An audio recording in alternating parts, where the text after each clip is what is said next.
What's going on, everybody? It's Josh with Lineup Logic here on fantasy5by5.com.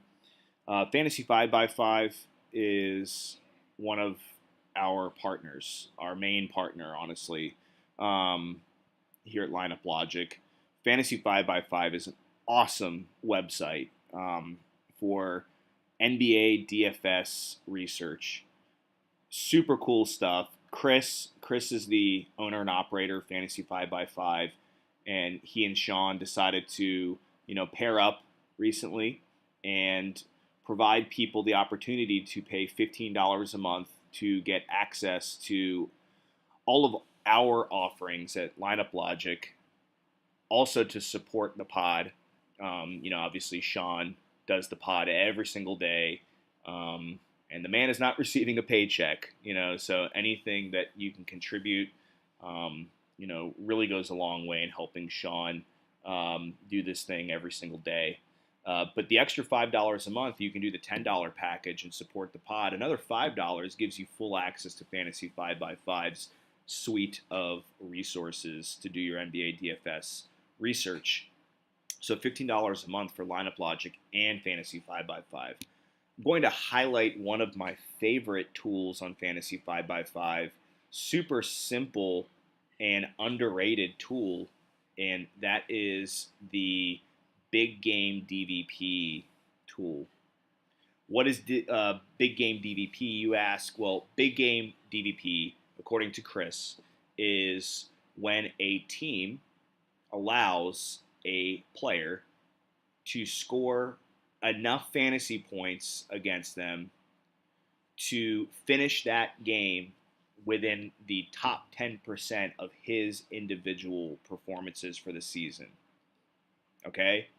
So if James Harden scores, 65-ish points against a team, that is considered a big game because James Harden has high standards for his big games. It takes a lot to get into James Harden's personal top 10% for the season.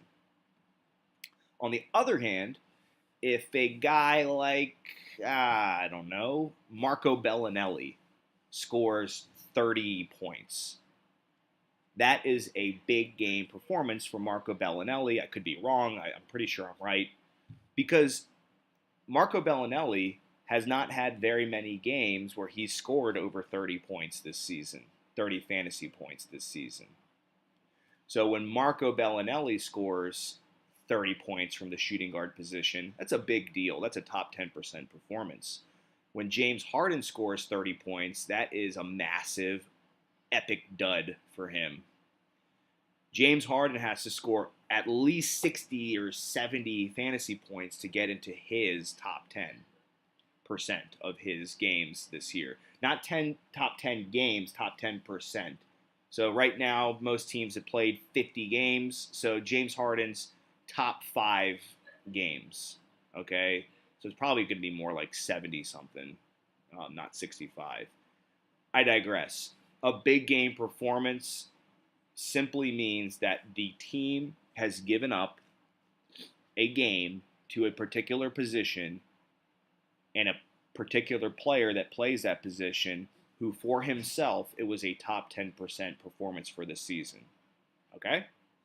That's really useful because it individualizes itself for the player. If James Harden scores 50 points, we're like, all right, whatever, fine. But it's not a mind-blowing game for James Harden. Okay? A mind-blowing game for James Harden is like 70 points. Or like last night when he scored 98. We'll get to that 98 in a second. A dud for Marco Bellinelli is like 10 points. A mind-blowing game for him would be like 40 points. All right? So it individualizes itself. Let's click on this link here. When we click on the link, it'll take us to the page, and you can see the whole table for Big Game DvP performance. But if you scroll down, you have Monster Game DvP. And unfortunately, Chris doesn't have an explanation for what monster games are, unless I'm missing it. Sorry, Chris. But I tweeted at him, and Chris said that a monster game DvP performance is a game that is at least 2 standard deviations above the player's mean. What does that mean?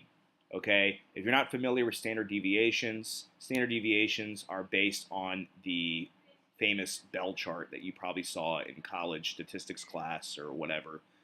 Okay, if this is the mean, right? If a player's mean is 30 points, 68% of the time, he's going to be between 1 or -1 standard deviations around that, right? About 2/3 of the time, he's going to be within a standard deviation of 30 points. However, in 2.5% of situations, he is going to exceed 2 standard deviations above the mean. Okay, so big game performances are top 10%, not based on standard deviations. Monster games are based on standard deviations. The player has to exceed 2 standard deviations above his mean. And that happens 2% of the time, 2.5% of the time. So let's get our handy calculator out here. 82 times 0.025. Okay, so like twice a year, a player has a monster game. Okay? So what's a monster game? A monster game is basically the player's top 2 games of the season. Let's just call it, as simply as it is. So James Harden, like I said, last night scored 98 points. I'm pretty sure that's, if not his top game, his second best game of the season, fantasy point-wise. All right? I remember I won big money back in November one night when I used Dwayne Dedmon against Charlotte, I think it was, and he scored like 55 points. Okay? That is probably his best game, I could be wrong, or second best game of the season. That would be a Dwayne Dedmon monster game. So if Boogie scores 90 points, that is a monster game for Boogie. If he scores 50 points, that is just, that is, that's kind of a dud for Boogie, okay? If Dwayne Dedmon scores 50 points, now we're talking about a monster game for Dwayne Dedmon. So guys, we are hopefully understanding the value of these big game and monster games, because when a team like, the Brooklyn Nets gives up 4 monster games on the season, you can begin to understand that that means that those games are rare on an individual player basis, right? They only happen like twice a year for a player. And they're individualized for the player. So Brooklyn could have given up like 40, let's just say they gave up 40 points to, I don't know, Tim Frazier. Okay, if Tim Frazier puts up 40 points against Brooklyn, that is a monster game for Tim Frazier. Okay? That's huge. But if James Harden puts up 40 points, that's forgettable. He needs to put up 90. Okay? So it individualizes for the player. Very cool stuff. So again, monster game, 2 standard deviations above the player's individual mean, and big game, top 10% performance for that player for the year. These numbers are how many of these teams have given up per position and the total that they've given up all year. So in 30 instances, Atlanta has given up a big game to somebody, okay? Now, this is cool, but I want it to be actionable and an at-a-glance resource that I can quickly use. So what I've done is I've gone to my handy-dandy Google Sheets, and I've made a little something here that I'm going to start including in the lineup logic worksheet. I'm going to explain. So the first thing you see here is a big game sheet. The second thing you see is a monster game sheet. Then you see a weighted sheet. and finally you see a sheet that's for today's date. Okay, so it's a step-by-step process for me to end up with this that you're looking at right now. And this, what you're looking at right now, is going to be what's included in the sheet. Okay, so let's start from the beginning.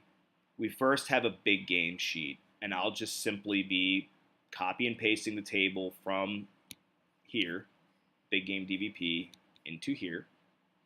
Okay, so this is what you're looking at. These, columns D through I. That's in Fantasy 5x5. And then I'm just putting a column for games played. All right. So we have the number of games each team has played, the number of big games they've allowed to each position, as well as the total, and then some percentages. We'll get to the percentages in a few minutes. Okay. Well, maybe less than a few minutes. A minute. Maybe two. I don't know. Okay. Monster games. Same deal. Atlanta's played 50 games, and these are the monster games they've given up. I just copy and paste it from here. Okay? Takes me 5 seconds. So, what is more important to you? To me, a monster game is more important. I would say a monster game should be weighted more heavily than a big game. A big game is obviously awesome. A player will have about like 8 or 9 big games a year and 2 monster games a year. So monster games are rare. So a monster game for me is weighted, as of now, this is my idea, 1.2, and a big game is weighted 0.9. So I'm weighing the monster game, I'm giving it a 20% premium, and I'm giving the big games a 10% discount. And what I've done is I've taken the big games and the monster games, and I combined them together with their weights to this table. So Atlanta has given up 6.3 combined games. In other words, they've given up 7 big games, 0 monster games. So they get a little ding, right? A 0.7 ding, because big games are weighted 0.9, as you can see here. Monster games are weighted 1.2, as you can see here, and we wind up with 6.3. You can see Cleveland is horrible against shooting or small forwards. They've given up 13 big games here, 5 big monster games here. 13 plus 5 is 18, 17.7. Okay, because they've given up a ton of big games, but they get dinged a little bit, but they redeem themselves with the 5 monster games. Okay, so we have these numbers here, these weighted numbers, because I want to combine the big games and the monster games together in a way, because I want to have a one-stop shop for determining the likelihood that this player I'm looking at tonight will be in a situation in which he can get a big or a monster game. Okay? So, now, the percentages. What do the percentages mean? The percentages are very simple. Okay, let's look at Atlanta versus point guards. 19.8%. What does that mean? 19.8%, you can see the formula. It's C2 divided by H2, right? The number of big plus monster games weighted divided by the total number of games that they have seen an instance where they've allowed a big or a monster game. Okay? So 31.8 instances they've allowed a big or monster game in a weighted sense. Okay? So what this 19.8% is saying is, okay, I consider that they've given up X number of big / monster games. What is the share of those games that point guards make up? What is the share that shooting guards, that small forwards, that power forwards, that centers make up? So what you're looking at is you can get an at-a-glance look of if Charlotte sees a player get a big game, who is historically this season the most likely player to get that big game? And historically, it's small forwards. So like right off the bat, you're thinking, okay, well then I'll use Michael Kidd-Gilchrist. And if Michael Kidd-Gilchrist doesn't get the monster or big game, well, who's also likely to get it? And it's Kemba Walker at point guard. Okay? And who are kind of long shots to get it? And that's, Nick Batum or Dwight Howard. Okay? Not saying that Dwight Howard can't score 40 points, but 40 points for Dwight Howard is not going to do it for us when he costs 10K. Okay? So you see, like, if I'm picking on Atlanta, which position would I want to target? Okay? However, if we look at the total percent column, things change a little bit. Okay, total percent is H2 divided by the number of games played. Okay, in other words, it's the total number of big and monster games divided by the number of games that Atlanta has played. So 31.8 divided by 50 gives us 63.6. You can see that it's white. Okay, white means it's about average. So we're not, falling over ourselves to rostered players against Atlanta because they don't give up big or monster games, that much more than the average team. Okay? So don't fall over yourself, this sheet says, rostering players against Atlanta. But if you do want to roster a player against Atlanta, your best bet is using a small forward followed by a point guard. Okay? On the other hand, you've got this 96.5% against Brooklyn. So pretty much every single game, Brooklyn gives up either a big game or a monster game to somebody. Okay? To somebody. So the starting point should be looking at this total percent column and saying, okay, the most likely team that a player is going to score a big game against tonight is a Philly player against Brooklyn. Okay, so I know that I want to target a Philly player against Brooklyn. Who should I target? Well, then you move over here and it says, well, the highest likelihood is a point guard or a center, right? Followed by a power forward. So immediately okay, there's a high probability that Joel Embiid has a big or monster game. So there's a high probability that Embiid scores, 60 points. Well, I don't want to say a high probability, but a good probability. Okay, let's just say a high probability. Screw it. A high probability that Embiid scores 60 points. Or a high probability that TJ McConnell scores, 35, 40 points.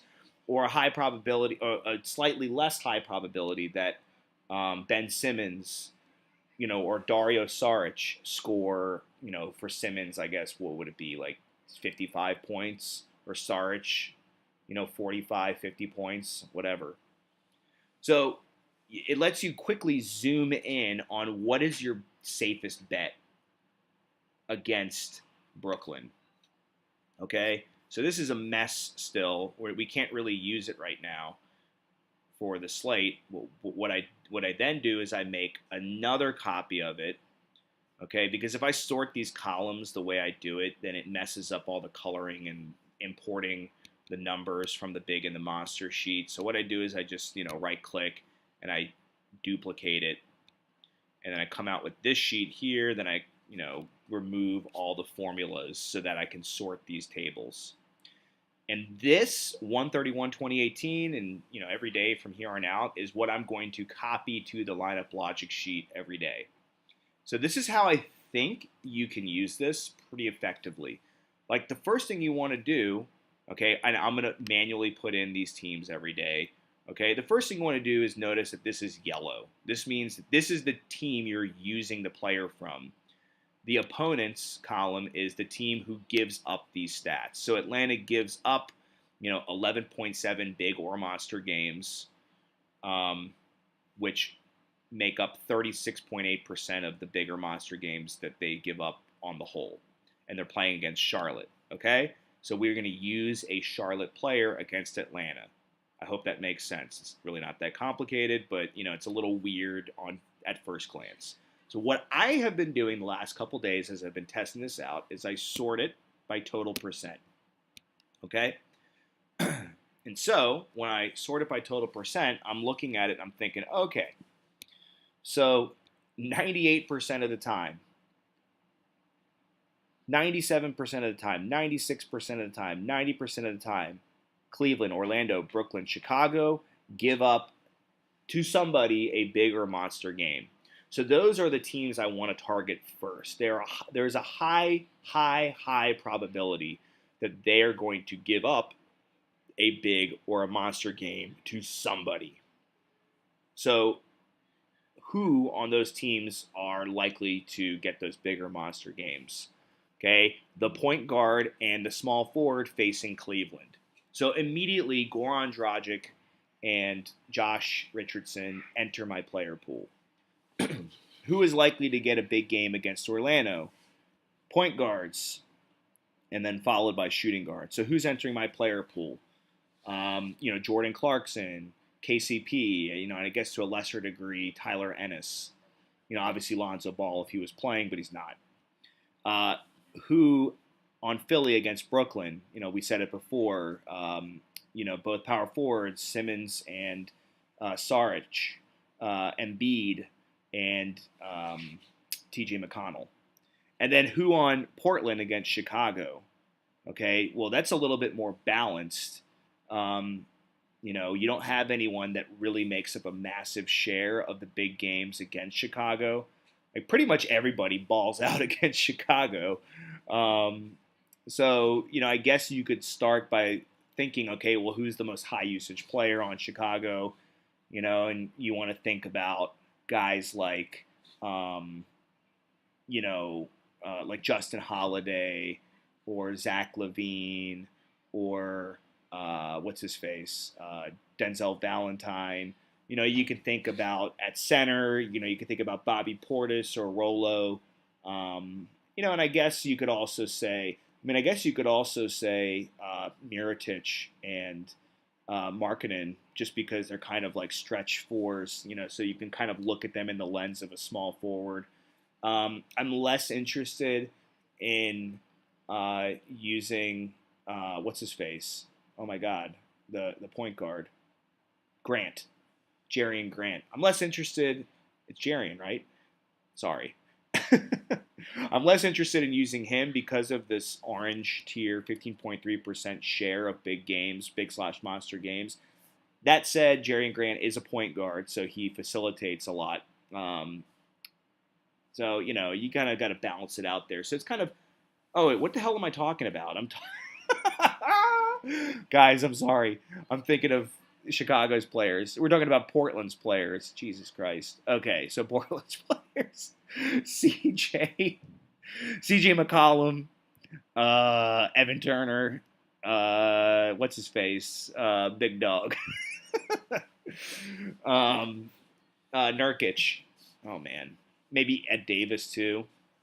Oh, my God. Sorry. I'm so excited about this sheet. I'm just mixing everything up here. So the point is like, first and foremost, you want to look at who on the whole has the best chance to get a big game from somebody on their team. Then I would drop down to the green tier, which there isn't one on this slate, so we skip that, and we drop down to the blank tier. These are guys who are playing for teams that are in pretty average situations. So on the whole, Brooklyn, Orlando, Dallas, Phoenix, Charlotte, and Chicago players they're not in team-wide smash spots. So if you want to use somebody on those teams, you want to make sure that player is heavily weighted, to being likely to score a big game or a monster game. So for example, Brooklyn against Philly. I mean, we all know that it's hard to nail down Brooklyn players, like who's going to get 30-plus minutes. But the point guard, the shooting guard, and the center look to be in really nice spots against Philly. Okay?